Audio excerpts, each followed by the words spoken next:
Good morning, good afternoon, good night, everyone. Thank you. Thank you so much for joining us to the Spiritist Talk series promoted by the United States Spiritist Federation every Saturday morning at 11 a.m. Eastern Time. Today, I'm here so happy to host this talk by our very special guest, John Santos. John will be discussing race, waves, mediums, mind. Before we turn over to John, I would like to do a short opening prayer. So I invite all of us to please take a moment to perhaps close our eyes and connect with God, connect with all the beneficent spirits, our mentors, guardian angels, all of those that are here today, inspiring this work, inspiring all of us who came to the live or afterwards, and especially inspire our friend John with insights and inspirations of peace, of harmony. So be it. John, thank you so much. It's so good to have you here today. Welcome. We hope you and your family are doing well. It is so good to have you here to discuss such a quite relevant topic, right? Science. As John will remind us today, scientists have become today's priests of the spirit. And I would say without desiring or even being aware of it, right? But it's very interesting. He will be discussing about our minds and how, according to Spiritism, right, the rays that we emit, our own spiritual dwellings will rise within our wave of the thoughts preferred by our souls. It is amazing, John, to put this in such a very scientific viewpoint of what Jesus said, to each according to his deeds. So with that, I would say thank you, John, for being here today. And I would just say before John starts speaking and enlighten us with this, to me, very interesting topic, please allow me to introduce him. John, John Santos has been a friend, but he's also been involved with Spiritism for more than 15 years. He is an active member of SEG Atlanta. He is a volunteer at Spiritist Radio. Professionally, John, not surprisingly, is a telecommunications engineer. He lives in Atlanta, Georgia, with his wife, Sylvia, and their daughter, Sophia. And before we move on, I just wanted to remind everyone, please send your questions, send your comments using the chat window. John will reserve time to address all your comments or your questions once he finishes his discussion. Now, John, please take it away, and thank you. So first of all, I'd like to thank the United Spiritist Federation for this opportunity of being here today, speaking to all of you. Also, thank you for selecting Marcia to be the host, because as she mentioned, we're longtime friends. You know, she used to live here in Atlanta, and now she went to the great state of Tennessee, to help spread Spiritism over there as well. So, without further ado, today we're going to talk about rays, waves, mediums, and minds. This this topic basically comes from the book In the Realms of Mediumship, that is from Chico Xavier and André Luiz, the spirit André Luiz. And this is an introduction that was written by Emmanuel on that book. What is interesting to me, and I'll just leave it out there for you to do your own research and let me know if you find out something that I don't know. But this message, it was written on October 3rd, 1954, which is exactly 150 years from Allan Kardec's birth. Allan Kardec, the codifier of the basic works of Spiritism. He was born on October 3rd, 1804. So Emmanuel, in this message, in this introduction, he starts by saying, in his study the composition of matter, the 20th century, science has gone from surprise to surprise, causing it to revive long-held beliefs. And he's going to talk to us about the advances of science, especially around the atom, just for us to understand that science's advances and that what we used to believe is no longer true, is no longer believable. We all know that when it comes to matter. So it tells us that almost 5 centuries before Christ, Democritus' teacher, Leucippus, theorized that everything was composed of infinitesimal particles, atoms, that were in constant motion. In spite of all of this, the classical culture continued to be based on the 4 principles of Aristotle's thought: water, earth, air, and fire, or the 3 elements of ancient alchemists: sulfur, salt, and mercury, in order to explain the many combinations of physical world. Well, nowadays we know that the combinations are based of atoms, right? So it always started in Greece with a philosopher coming up with a model or a theory, but from a philosophical perspective. And then it took some centuries, right? So it came in 19th century when Dalton scientifically for the first time proposed the corpuscular theory of matter, and highly respectable scholars began a period of investigation, renewing ideas and concepts based on the so-called indivisible particle, right, the atom. So there were extraordinary discoveries that open up and grand horizons to human knowledge. Crookes, as we see in the below image, discovers the radiant state of matter, and he studies cathode rays. Thanks to him, some of us, or many of us, had the television in our homes. And that's why it was called CRT, right? Cathodic ray tube. And that's where also the name of that application website, YouTube, comes from, because it's you inside the tube. It's making that analogy. But thanks to Crookes, we had our first televisions. And many of us, when we were younger, we had that type of televisions in our homes as opposed to LED or plasma TVs. And then Röntgen observes that invisible radiation passed through Crookes' tube wrapped in a black cardboard and discovers the X-ray. So thanks to Röntgen, we have the X-ray that helps us so much nowadays. And then Henri Becquerel, he was amazed by the subject, and he does some experiments with uranium while looking for radiations. And then he finds that there is something more to research. So, and what happens is that Pierre and Marie Curie, or the Curie couple, they were intrigued by this enigma, and they analyzed tons of pitch blende, and they discover radium, the radium element. So old scientific foundations or affirmations, they tremble. So, and then comes Rutherford later on, and Bohr, both in the forefront, leading group of pioneers and beginning prominent studies involving radioactivity and coming up with a new model for the atom. As we saw earlier, for Dalton, it was just like a ball, a solid ball. That was the model for atom. And then Rutherford and Bohr, they evolved that model. So the atom experiences an attack against its fortress, if you will. It started as a solid ball to then turn into what we know nowadays, of having its nucleus and having electrons around it.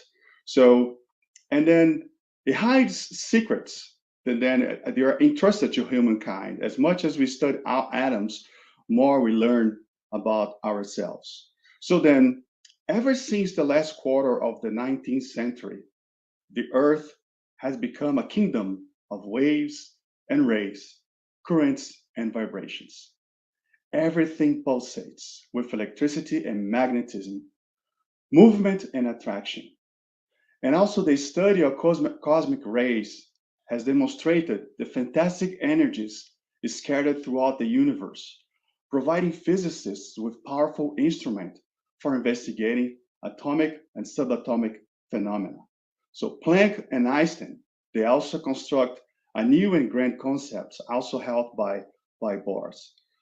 So as we see throughout the centuries, atom has a history of evolution through the discovery of science. So the vehicle of flesh, the human body, is now nothing more than an electric vortex governed by consciousness. So each tangible body is a bundle of concentrated energy. Matter is transformed into energy, and energy disappears to give away to matter. So, as Marcia said in the beginning during the introduction, so the scientists raised to the status of investigators of truth, chemists, physicists, geometricians, mathematicians, and so on, have become priests of the spirit without desiring it. Due to their ongoing studies, materialism and atheism will be compelled to vanish for lack of matter. The base that had endured their negativistic speculations will be gone. Laboratories are temples in which intelligence is driven to serve God. Personally, to me, that's a very interesting topic because many people consider that they see an antagonism between religion and science. However, in Spiritism, we see that they walk hand in hand. Science is not against God. Science reveals God with its discoveries, more and more getting closer and closer to God. So, as I was saying, these laboratories, they become temples in which the intelligence is driven to serve God, even when the intellectual activity is misguided, temporarily subordinated to political hegemony that generate wars. So the progress of science and divine conquest continues to exalt the good and is bound for glorious future. That future belongs to the spirit. On this slide, we like to show what we know nowadays about radiating energy. So we can see the electromagnetic diagram showing to the left, you have higher frequency, and to the right, you have lower frequencies, and also have your wavelengths. So, and in our spectrum, we know there is a portion of the spectrum that's used for radio, another portion for microwaves and infrared, X-rays, gamma rays, ultraviolet, and so on. And look how interesting that is. Pay attention to the portion that we humans can see, the portion that our eyes can see. It's a small slice of the entire spectrum. So most humans, that's all we can see, a small portion of the entire electromagnetic spectrum. So on the spiritual side, when we talk about radiating energy, the first thing that comes to mind is what we call universal cosmic fluid. What is universal cosmic fluid? It is the most primitive matter or elementary matter. So it is the matter that's the first matter created by God, and from there derives all the other matters. So also at the time, the word used was fluid. At that time, there was the word energy did not exist yet. They even called electricity electric fluid. They called magnetism magnetic fluid. So that's why in the Spiritist books from Allan Kardec and so on, we see that that was the word used. But we can imagine that nowadays you could replace that word in your heads by the word energy or field, like electromagnetic field, as we know, right? And we can also think of universal cosmic fluid as a field, which is everywhere. So Allan Kardec in the book Genesis, Miracles and Predictions According to Spiritism, chapter 2, item 22, he comes with a analogy. He was an educator, so he would find ways to explain what was hard to explain, to make it easier. So he said, given how powerless humans are in comprehending the very essence of divinity, they can get only a close idea with the help of comparisons. They are necessarily highly imperfect, but which can at least show them what at first glance seems impossible. Let us imagine a fluid subtle enough to penetrate all objects. Now stop right there. As I mentioned earlier, you can replace that word, if you will, with word energy or field. Imagine electromagnetic field. A lot of people don't realize that the electromagnetic field is around us and within us everywhere, right? Wherever you have your cell phone carrier signal, that means you have electromagnetic field there. And we know that in many places they are present. In a way, we like to say, some carriers, they have dead spots, but the carrier God have no spots, because there's no spots where you don't have coverage. There is coverage everywhere. So also your Wi-Fi, many places we go nowadays, we have Wi-Fi in our home, we have Wi-Fi, that's electromagnetic field. So analogously, that's how we see the universal cosmic fluid, being everywhere. And then Kardec comes also in the same book with a little bit more explanation about the universal cosmic fluid. And if you excuse me, I'll just read real quick this slide. He says, in essence, the state of etherization, the cosmic fluid is not uniform. Without ceasing to be ethereal, it undergoes modifications highly varied in kind and perhaps more numerous than in a state of tangible matter. So what he's trying to say is that you have that first primitive universal cosmic fluid, and then it suffers modifications. As an example, each planet will have a different universal cosmic fluid with different properties, if you will, because it has all the emanations of the civilizations that live in that planet. And continue on the second paragraph. Since everything is relative, these fluids have for spirits who are fluidic themselves an appearance as material as that of tangible objects for incarnates, and are for them what the substance of terrestrial would are for us. So would be for us. So what he's trying to say is that spiritual fluid, spiritual energies, or even universal cosmic fluid modified, those are very tangible to spirits. So to us, they're not. We can't see it. Most of us can't see it. However, it is there, right? Some can see some modifications. As an example, I recall a story of Chico Xavier. Once in the morning, he was going to the bus stop to catch his bus to go to work, and came this lady to talk to him. So there was a lady who saw him the night before.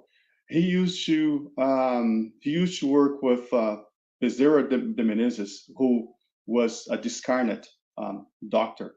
and he used to do prescriptions, homeopathic prescriptions. So, and this lady, she couldn't understand the handwriting, and she wanted to ask him, but he was in a hurry. He was running late. He said, "My friend, come at night tonight, and I'll spend the time with you, and I'll explain to you." And he wants to continue walking. And Emmanuel, which is the same that we spoke here in the first slide, he was his spiritual guide, appeared to him and told him, "Help her. She's in she needs help right now. So, and it's not going to take too long for you." And as a good student and disciple, he decided to go back. Chico decided to go back and talk to the lady. He explained to her what that all meant, and then she was happy. They went separate ways. He kept going to his bus stop, and Manuel appeared to him again and told him, "Stop, look back, look at that lady." So he saw something, a fluidic white energy coming from her and then towards his chest.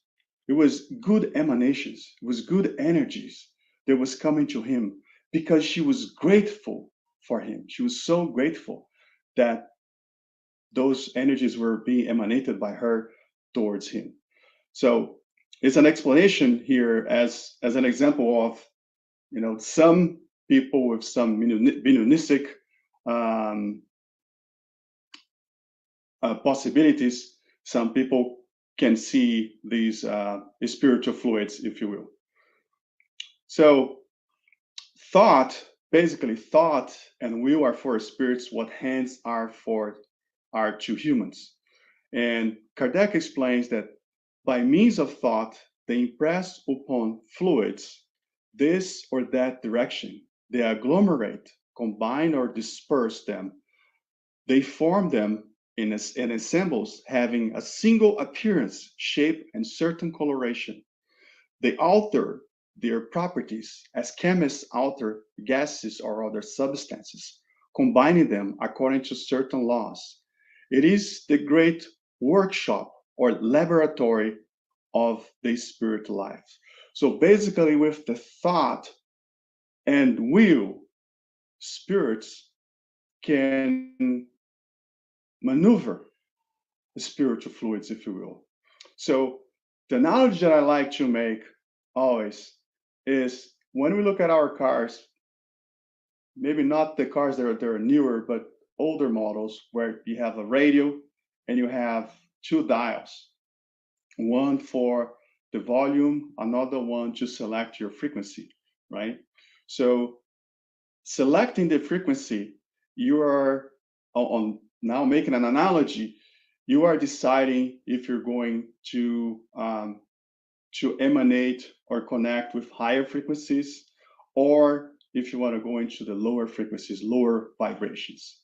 Will is basically that volume.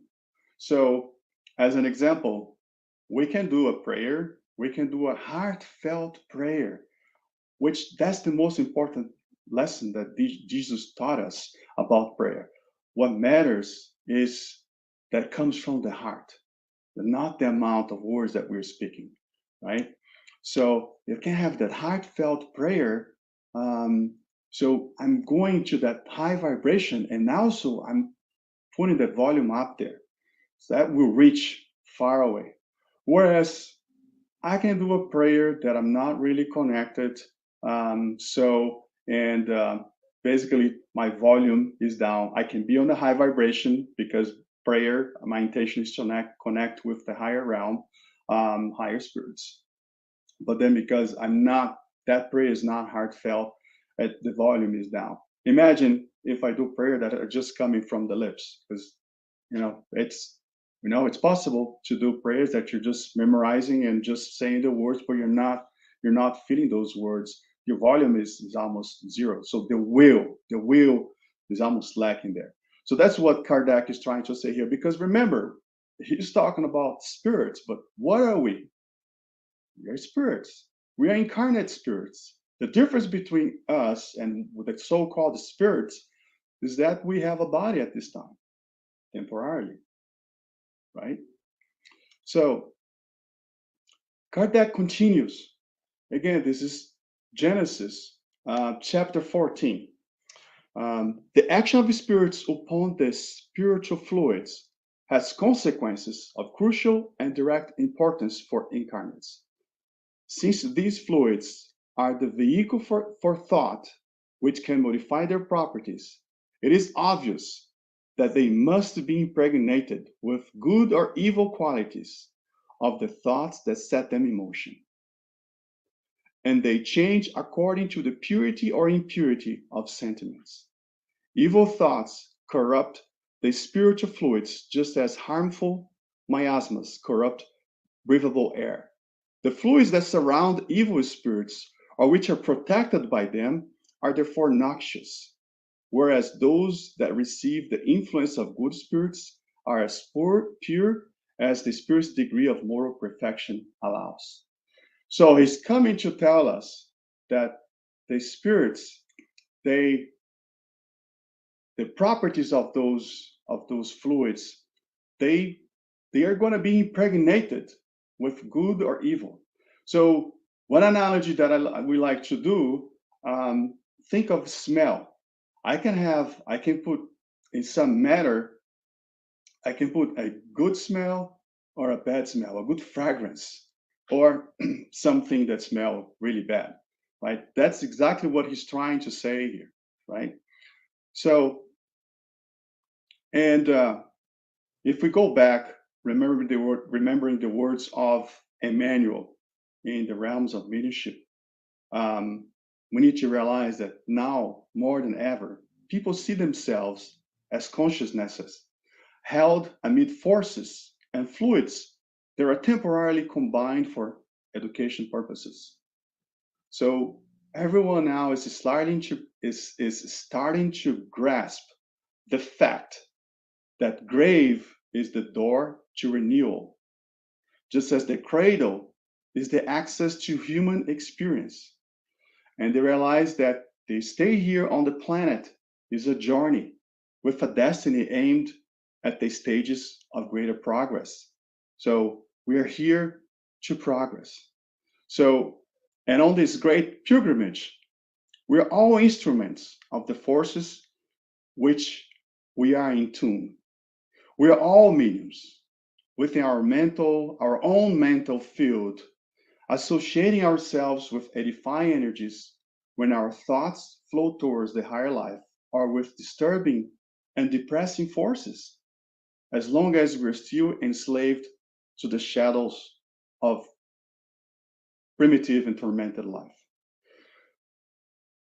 Through the sentiments that characterizes the inner life, all individuals emit specific rays and live within the spiritual wave which they identify themselves. As we made the analogy earlier with smell, all of us have a characteristic smell that we emanate. No wonder when they're hunting for someone or the police is searching for someone, they can use dogs smell clothing for that person, and they can pinpoint the person if the person is nearby, because each one of us, we emanate specific smell. In the same way, we emanate a specific thoughts that will put some characteristics on the fluid around us.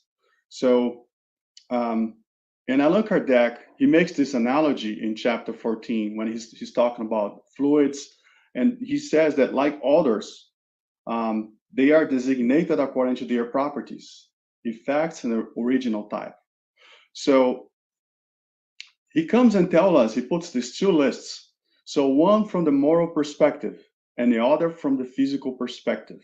So basically, he comes and say that from moral point of view, these fluids bear the mark of sentiments of hate, envy, jealousy, pride, selfishness, violence, hypocrisy, goodness, benevolence, love, charity, tenderness. And those are just examples, right? And they have the three dots at the end just to say it's a very long list. And that's from a moral perspective. From a physical perspective, they can be exciting, calming, penetrating, acerbic, irritating, soothing, soporific, narcotic, toxic, reparatory, expelling, and so on. No wonder there are times that we have sensations, physical sensations. And for example, can be a little irritated, but then there is no real reason for that. There was no discussion per se, or I can feel toxic. I can feel toxic in my body.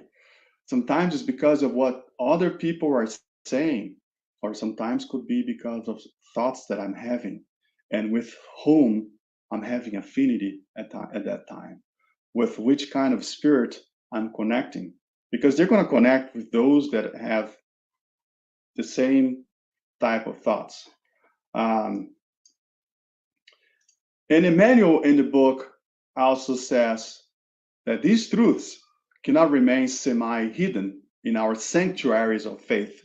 They radiate from the temples of science like mathematical equations. And it's interesting that nowadays science has been conducting study and finding out that, for example, someone holding grudge for something that happened a long time ago, they may start developing some diseases, could be mental or physical. But once they can forgive, they feel light, and they feel light in a sense, not heavy, and they start getting their health start getting back on track.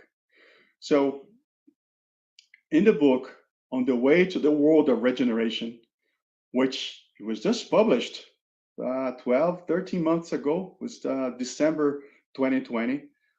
There is a lot of information about the pandemic, as an example. So this book is from Divaldo Franco with the spirit Manuel Filomeno de Miranda. And Manuel Filomeno, at the end of chapter 1, he says, when human beings understand that the world is made of resonances, their thoughts and conduct will obey different selective criteria. So if I know that I'm having certain bad thoughts and that I am attuning with people and spirits having about the same thoughts, and maybe that's not something I want for myself, so I'm going to push myself to get away from those thoughts and replace those thoughts with some other different thoughts. I can tell you that some of us spiritists, because we have the knowledge, we do that. Sometimes come bad thoughts, and we try to think of something else, or even mentally say something to ourselves for us to get away from that. This book also, just as a FYI, this book also mentions vaccine, which talking about the pandemic. And it was interesting to me because it refers many times, it's called it life-saving vaccine. So to me, it was very interesting that. And also, as far as going back to the consequences of our thoughts, to remember prayer as a powerful tool, because with prayer, we're connecting with higher order spirits. So if I'm having some low order thoughts, if you will, and I want to get away, sometimes a prayer. Sometimes it happens that something happens to irritate us, and you get so irritated. But imagine you have to do some important work, especially helping someone, right? Helping someone physically or mentally. Let's say you're supposed to call someone to help console them, and then something happens and basically trying to distract you, and you're getting irritated, and you need to keep your composure in order to go and console someone else. So one of the tools that can be used at that time, at that very moment, is a prayer, because then we might be connecting with lower order spirits, and with the prayer, we're going into the higher orders and disconnecting from the low order spirits.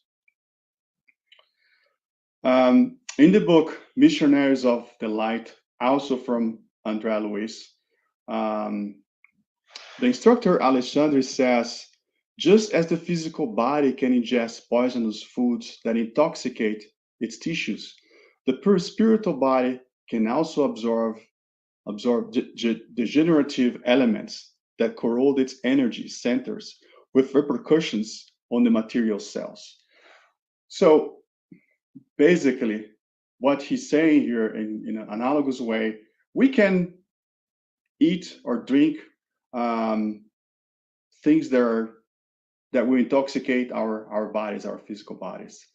It works the same way on the spiritual side, because I can, with my thoughts, for example, intoxicate, my spirit is intoxicated, and then intoxicating the perispirit, which is the intermediary to the body. And we're gonna get there here on the next image, right? So if I'm intoxicating my spirit with bad thoughts, they can, if they're long enough, bad enough, they can intoxicate the perispirit and impact the physical body. So that's why it's, in psychology, sometimes they refer to this as somatization, because we're getting mental state, and that's coming in realization in the physical body, right? What they still don't know, it's, the mental or the mind is in the spirit. But basically, those thoughts that we have can cause disease in our body. In fact, Alexandre, in chapter 4 of the same book, he affirms a sick body almost always indicates a diseased mind. He mentions on that, we have that chart on the lower left, that actions produce effects, sentiments generate creations, and thoughts give rise to forms and consequences in infinitely different ways. So, because each one of us represent a universe in and of itself, we are responsible for the energies that we emit to circulate in the currents of life. So we're totally responsible for the energies that we're sending out. Now, if we go back to the basic works, the Spirits book by Allan Kardec, which was the first book published in 1857. In the subchapter, the concealed influence of spirits on our thoughts and actions, he asked the question, and we like to say that any question we have, tell you, Kardec very likely asked that question, maybe in a different way, but he asked so many questions that very likely we can find the answer to the questions we have about life and the universe. So he asked this question number 459. Do spirits have any influence on our thoughts and actions? The answer, their influence on you in this regard is greater than you suppose, for very frequently it is they who guide you. Now, it could be lower order spirits or higher order spirits, but basically this answer confirms another affirmation that we see in the Medium's book. And this, basically in this planet, in our evolutionary state, we are all mediums. Meaning to say that we can have interchange with the spiritual world. Not all of us have a conscious interchange, if you, not all of us have physical effects where like someone can speak, which is a spirit speaking through a person, or can write, but all of us are exchanging thoughts with spirits. And as it was answered, most of the time, very frequently they're guiding us maybe to go one way, maybe to go another way. And remember, one thing that's very consoling is that each one of us have a spiritual mentor, has been assigned for life, for this life. We have a spiritual mentor. And some of us learned that not only that, we also have familiar spirits. So spirits that we have been together in previous incarnations. So they're part of our family and they love us. So they're also there to help. Think of familiar spirits sometimes as an assistance to the mentor. So we have some of these spirits that can get to that status to go and help us. Or if they can't, at least some of them are there cheering for us to be successful on this journey. Because before incarnating, we kind of agree to a contract. So we have a journey, and this has been planned, and we have milestones to hit. We're going to try to hit them. Even though in that book, Missionaries of Light, that we mentioned earlier, Alexandre at some point he mentioned the word completers. Oh, these are the completers. Completers. And Andrea Luiz asked, what do you mean, completers? Oh, these are people, these spirits, they completed they checked every milestone they had in their incarnation. So they're coming here with 100% of their mission completed. And of course, Andrea Luiz asked the question that you're thinking right now. Alexandre, on average, how do people get here? What's their status? And basically on average, he said it's 30 to 50%. So on average, we achieve 30 to 50% to what we have committed. So personally, I always say my goal is to be above that 50%. That's already good. That's above average.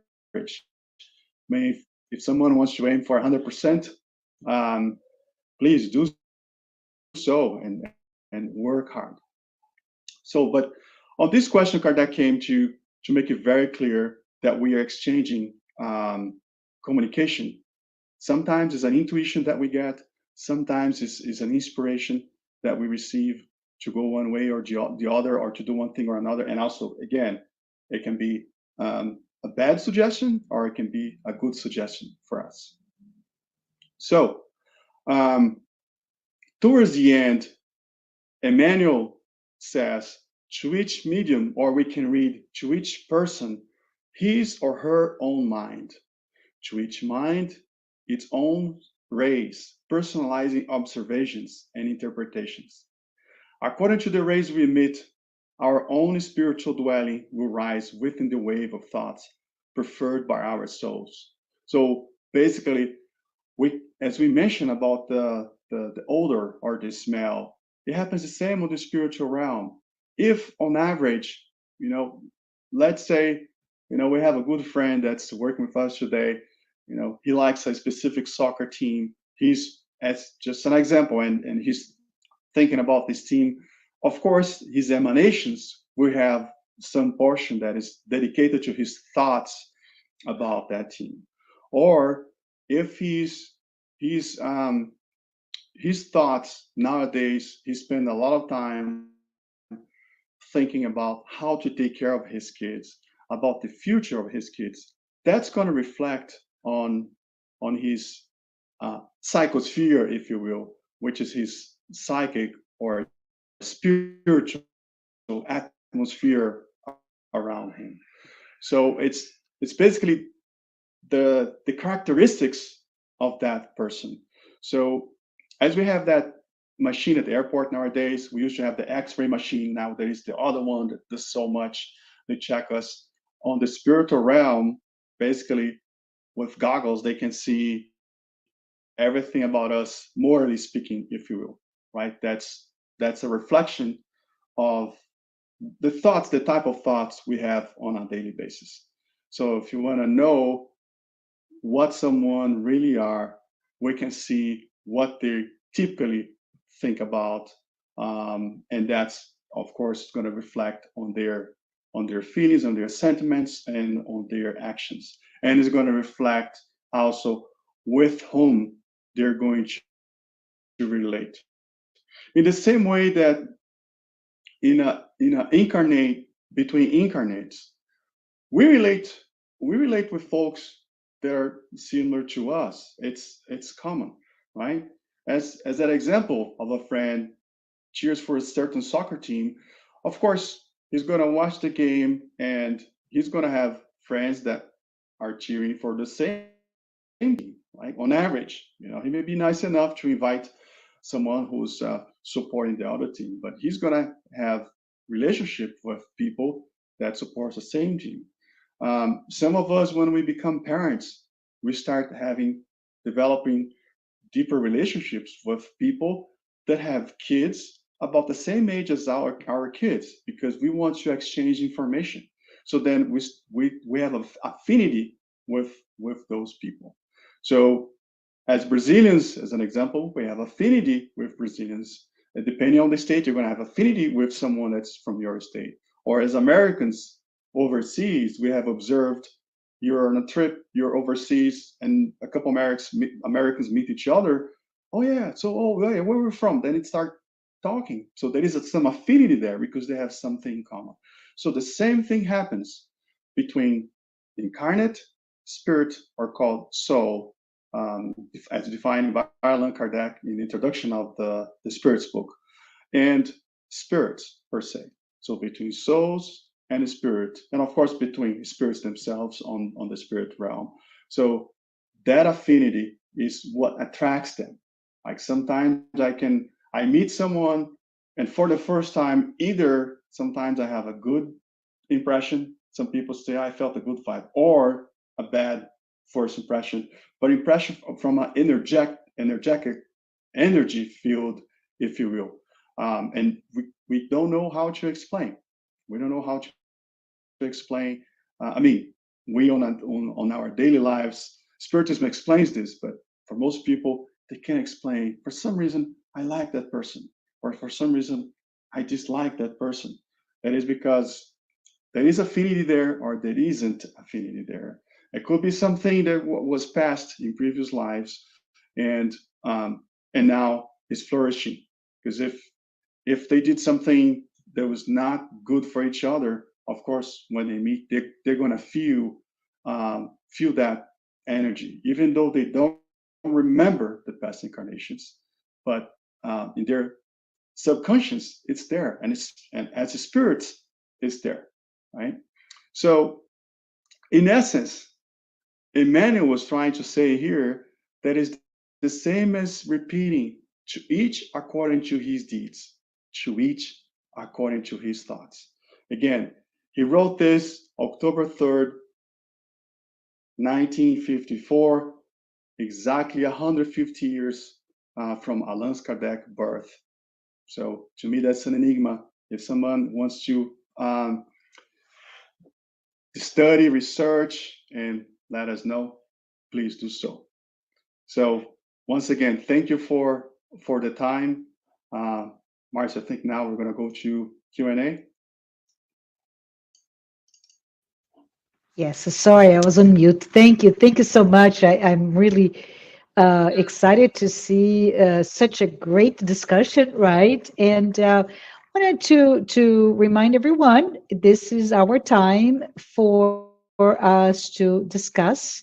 And we are open for your questions and comments, and let's see if we have any here.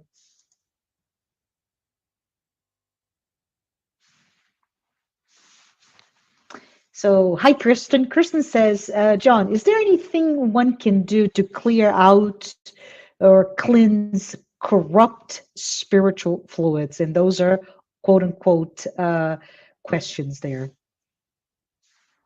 The first that comes to mind is through prayer. Through prayer. As even Allan Kardec mentions in chapter 23 of Genesis, it's obsession. Says it's one way to help someone who's going through an obsession. As an example, can you imagine, can you think of worst spiritual foods around us when we have a terrible obsession? So prayer is the first one that comes to mind. The other one is with our good deeds, good behavior, because at the end of the day, I'm being faithful when I'm aligned with God, when my actions reflect the teachings that Jesus brought to us. So also through our actions, in my mind, those are the two first things that come to mind to cleanse. Absolutely. Yeah, no, this is great. So prayer and good deeds. So Kirsten follows up with, can only the person who has the corrupt spiritual fluids, again, under quotation, cleanse or clear out their own corrupt fluids, or must we employ the help of others? Good questions, Kirsten. Very controversial. Go ahead, Great John. question. But I think the answer is in the previous one as well, right? Because can only the person has the cleanse or clear their own. So they can use the help, which prayer. And I can tell you personally, and some other friends, sometimes when we feel situation is not doing well, or we sense that maybe something spiritually is influencing the situation, besides doing prayer, we ask others. Sometimes we send a message, say, please pray for me. I need prayers. And um, I know highly sensitive mediums that even have Mhm. said that felt, right. So you're in your home on the other side of town and you're praying, and that is reaching the person. The person is feeling that prayer. It's beautiful, isn't it? It's amazing. So Yes, it let's see if we is. have another question here. Daniel, hi Daniel. Daniel said, "Thank you, John. Could you elaborate about mind versus thoughts? Are they the same?" So the first thing that came to mind is when you look at the cellular system, cellular network, you have Hmm. the base station, quote unquote, people call it towers. So that's would be analogous to mind, is the generator of those electromagnetic waves. So the same thing, our mind is the generator of thoughts. So mind generate the thoughts, and that they're not the same. I love your analogies, John. Thank Thank you. you. So let's see. I hope, Daniel, that this makes sense. It makes complete sense to me. So thank you. So the Spiritus Network sent this interesting question now. Your analogy between the quality of prayers and radio buttons for frequency and volume is interesting. Can you discuss how to increase the volume of our prayers? And I think it seems that prayer is a theme, right, on the question. So, John, I'd love to hear from you. Yeah, and it's very good to me at this, especially at this time of pandemic. It's a powerful tool that we have in our hands. It's free. You can do it anywhere. Mm-hmm. So it's a self-healing tool, if you will, right? So discuss how to increase the volume of our prayers. So number one, scientifically, um, it's been shown that when we close our eyes during our prayers, there is more activity in our frontal cortex. So it's an indication that we are increasing the volume. We're better connecting. And in fact, I think some of us can tell that it is way harder to do our prayer with open eyes, right? That's one. The other one is really focus on the words, focus on the feeling, on the sentiments and the words. Um, because sometimes we can do a prayer, but we're thinking about the next thing, right? So as an example, I had a habit, and to me it's always one thing that's important about prayer are triggers, like to do our daily prayers. So Mm-hmm. create triggers because it reminds you. So before the pandemic, I had a trigger that I knew wasn't perfect. A trigger was parking at the company parking lot, like going to work.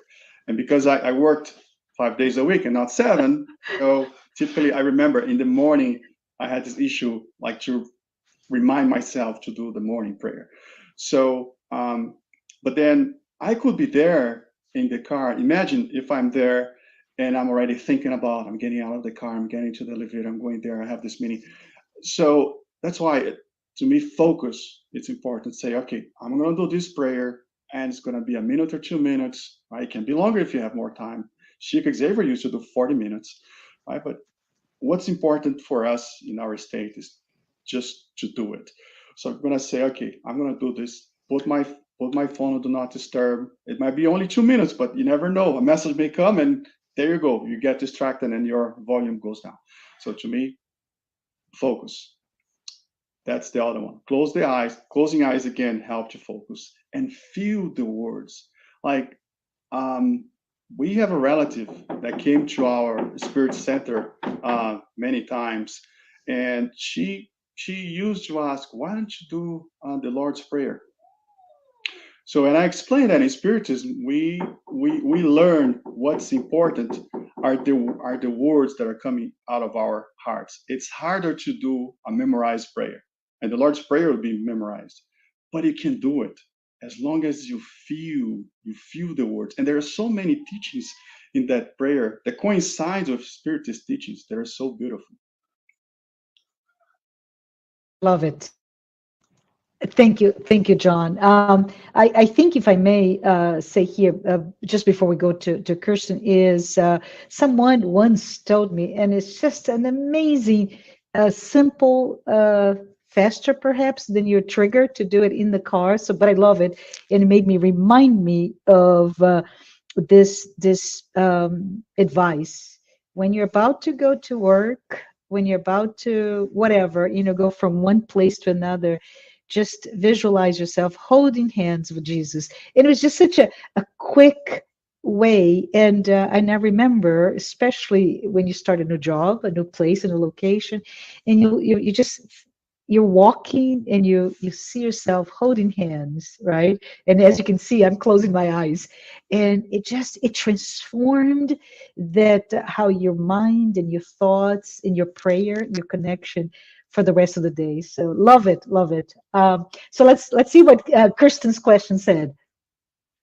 So Kirsten said, is there a time frame from when one feels or has negative thoughts and it imprints on the spiritual fluids and then manifests within the physical body? Is it simultaneously or does it take a week? Can you answer that? As someone from science, I don't have the data itself, but we know it depends on how long you keep having those thoughts, right? So if I keep having certain thoughts, it can imprint to my spiritual fluid and then manifest in the physical body. So to me, being repetitive and being long enough. So maybe someone that has high sensitivity could be faster, but I can think in terms of months or years for the average person, right? It's what we call ideation, right? Or obsessive fixed ideas. So all of those terms can be used, that repetitive, compulsive way of honing in, and that can imprint ourselves as well. I'm Yeah, thinking. and Yeah. we can use this to our advantage. We can do the opposite. Yes, yes. And Givaldo Franco teaches us. He talks to his organs, and so, if I'm not mistaken, another reason that says that we could talk to ourselves, right? Givaldo Franco had a problem with organ. I can't remember if it was the pancreas, and he was talking to this organ to help heal. I Right? love it. I love it. Yeah. So let's see if we have another question. We have a few more minutes. Freddie, hi, Freddie. He's saying, good morning. So telepathy will be part of fluid or waves coming to us via the universal fluid? Yes. So telepathy is thought, right? So everything we're talking about here is thought. Even prayer is thought. And the media for thought is universal cosmic fluid. And remember, universal cosmic fluid is everywhere. So in the same way that some of you now are seeing me through the internet and the signal is getting to your home via a coaxial cable or getting to your home via a fiber cable, right? Or via cellular network or via Wi-Fi. So those are all medias, right? Specifically those cables that I mentioned earlier. So again, the difference, I always say God's carrier is universal. It's everywhere. There are no bad spots in his carrier. And when I studied more deeply that chapter 2 of Genesis, which is entitled God, it made me understand the concept that God is everywhere, because it's through the universal cosmic fluid that he's everywhere. So the right question sometimes is not, does God know what I had for breakfast? The right question, or the answer is, God is in the breakfast, because the universal cosmic fluid is everywhere. So it's not, we need to forget the concept of, oh, it's heaven, right? So God is there and I'm here. No, God is everywhere through the universal cosmic fluid, which is Yeah. media for our thoughts. Yes, yes. I love the technological references, right? We can really go into that for a long time because it explains a lot of those very, very abstract thoughts. But I love the idea that very simplistically, God is in your breakfast. God is in us. We are in God, right? So it's mind blowing. But anyways, let's see if we have another question. Yes, we have from the Spiritist Federation. You mentioned Spiritism does not see religion and science as antagonistic to each other. Would you mind speaking a little bit more about it? Is Spiritism a religion? And if so, why is it not against scientific progress? So, if I'm not mistaken, chapter 4 of Genesis, according to Spiritism, is entitled The Role of Science in Spiritism. And even explains that Spiritism had to come at the right time. You needed certain science to exist to do some discoveries, such as geology. Geology had to come and do discoveries to tell us that there was a time that the entire Earth was underwater. And that's why nowadays you can go into a mountain and have discoveries of fish fossils, right? Not what some other people would believe that was to the time of Noah's Ark, the entire Earth was underwater. No, it's through what we learned through geology that there was a time and it predates humans on Earth. That's just an example, and many other sciences. And as you mentioned, Marcia, at the time of Kardec, we didn't have the studies of electromagnetism. What is actually interesting, if I'm not mistaken, James Maxwell wrote the electromagnetic formulas 2 years after Kardec published the Spirit's book. So they were living about the same time. One in England, the other one in France. But so electromagnetism was not as known. But you see how much it's easier nowadays to explain thought, making analogies with electromagnetism. That's part of our lives. I mean, everyone has cell phone signal, has Wi-Fi around them, and many other. The microwave oven, that's another one that has electromagnetism in it, right? So science it helps the Spiritism explain its concepts. In fact, there are many concepts that came, for example, through André Luiz, that were later confirmed by science. For example, DNA, if I'm not mistaken, took 30 or 40 years for science to discover the DNA, which André Luiz had written about it 30 or 40 years earlier. And there are many other discoveries. Folk scientists that are more on this field, health, they estimate that would take about 100 years for science to confirm some information that we have through Spiritist literature. See, science is the partner. And again, like we said earlier, science discovers the truth. And again, we need to realize science works in different ways. You have theory and you have experiment.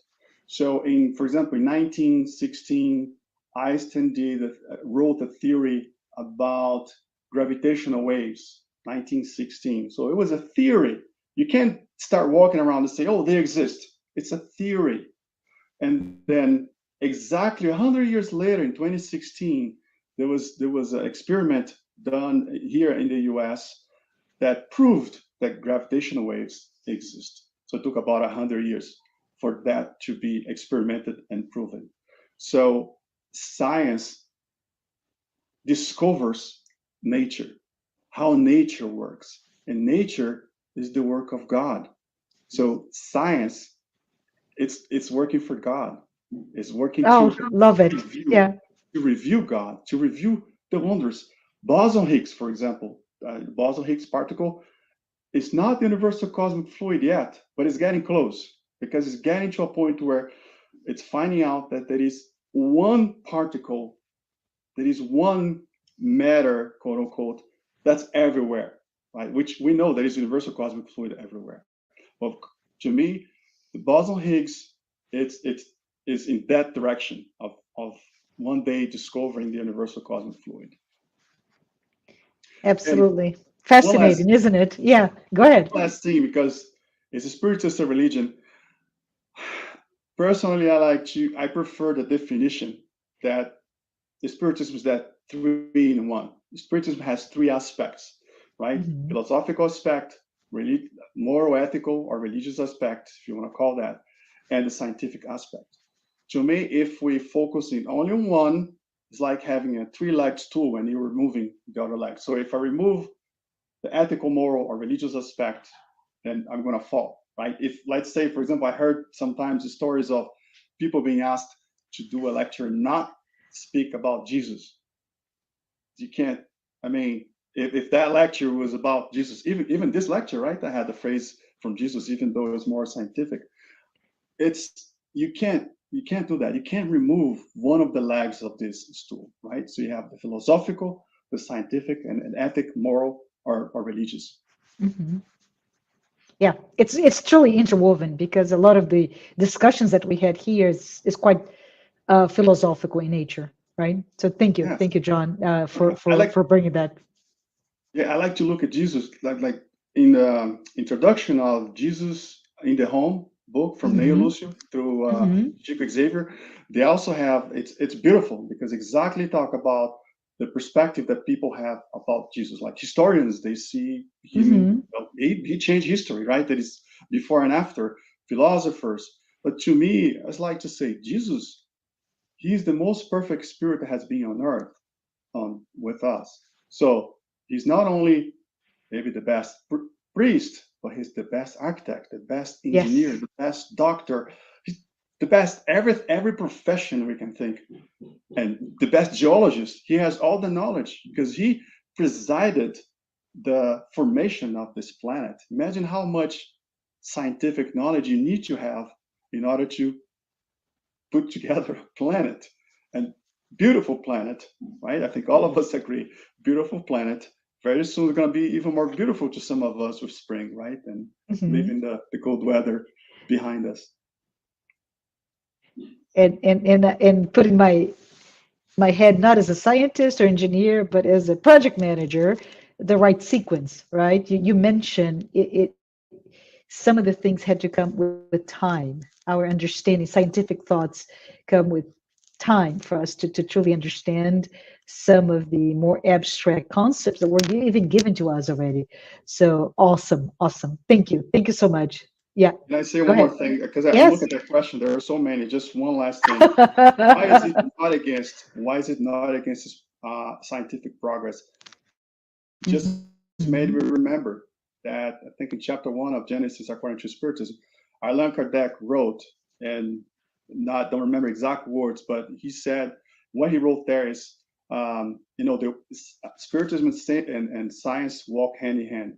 But if one day science proves something wrong in the Spiritist literature, follow science.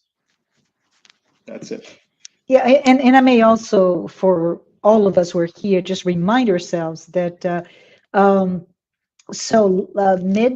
19th century, right? A lot of discussions were found regarding what is religion. And I think there's also a connotation there. Just the word religion needs to, and you mentioned this, John. You said, the moral aspects, not, and that is called religion. And I think if we talk about religion as that connection to God, absolutely. If we talk about religion as I may offend you, but really very high level, hierarchical, dogmatic, right? Very much the religion that we keep thinking maybe from many centuries ago, then it is not. So I think it's very interesting for us to also understand the word. Is it a religion? Yes, it is. But as it exemplifies our connection, our God within us, like you said, it's everywhere, including in us and us in them, and in it, in God. But anyways, I think we have another question, and maybe it may be our last one. So let's see. U.S. Spiritist Federation said, can you explain the difference between affinity and resonance? So I'll start with resonance. That's easier for me. Resonance, physically speaking, is when you have two generators of frequency that are on the same frequency. So sometimes, for example, in with microphones, sometimes you hear that high frequency, loud noise. It's because they were resonating, right?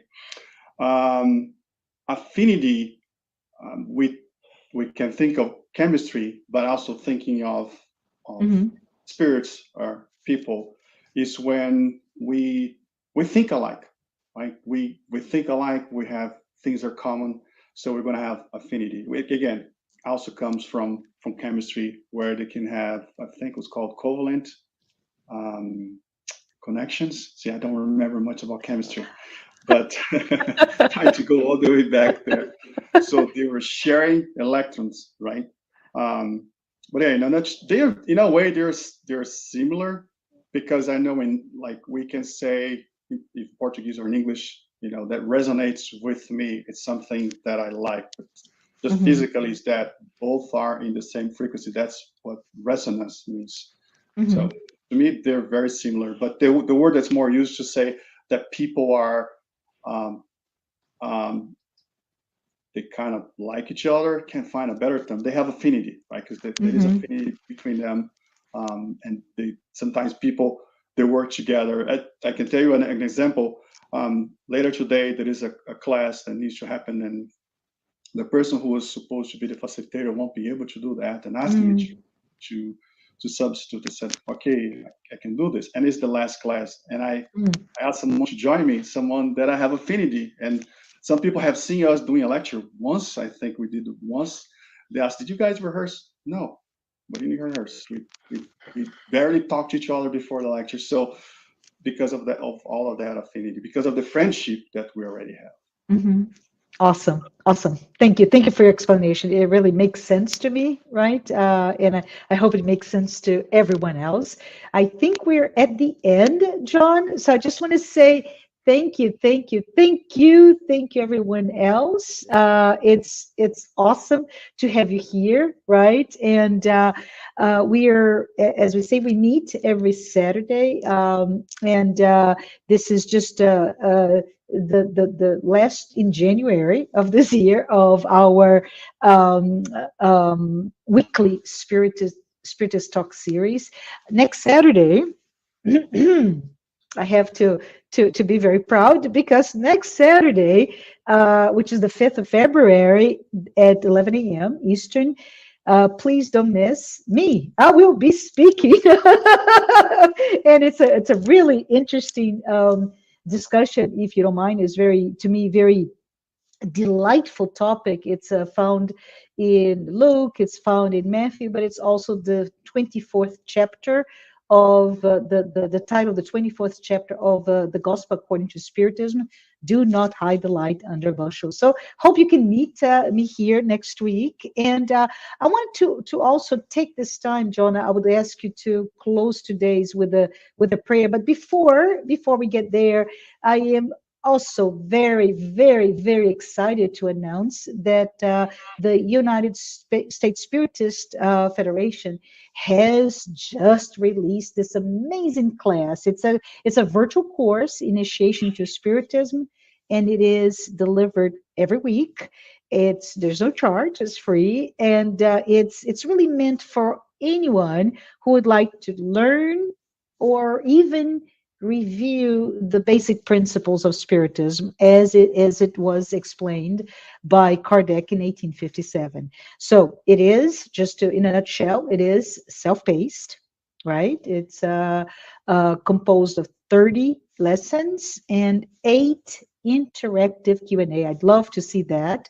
And they will be released week by week on Sundays. So tomorrow, if you can, please go to the spiritist.us, and you can visit the course page of that website to receive the reminders and also get to the content. It is Sundays at 10 a.m.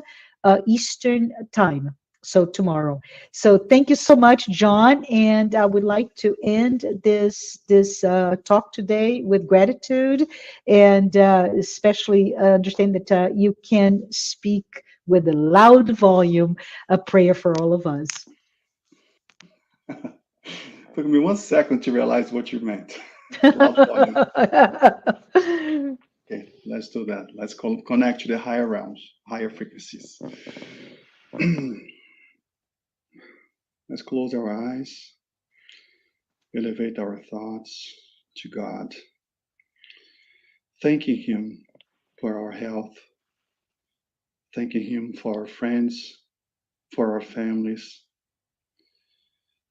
thanking for the environment of our homes, and asking Him to protect each one of us, to bless our families, friends, to emanate